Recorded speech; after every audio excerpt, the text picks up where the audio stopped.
Hashtag Dad Talk, my refired life. Do it for you. The fastest way to change, the best paradigm shift ever is going to the gym.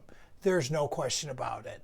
I have had success with this over the years. When I stop, I fall off, things get crazy, put on too much weight, really become grumpy, anxiety, everything.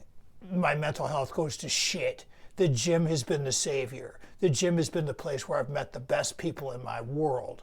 All of them. I mean, all of my friends come from the gym. At least 90% of them for sure. Mental clarity, do it for you, work hard, think about the gym. The gym is your place. You can call it playland, you can call it your respite, you can call it whatever you want.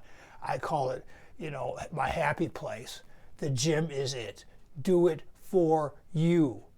That's the point. That's where we want to go, and keep all of that in mind, because I want to encourage everybody just to make that first step. If you're new to it, it's the hardest thing to do is to walk through the door. And I applaud everyone who gives it a shot. Give it a shot. Find your local gym. Go make some new friends. Be social, because social is everything. And get busy and work fucking hard. Hashtag Dad Talk, my refired life. I'm Papa Tom. Have a great day, everybody. Peace out. Love y'all.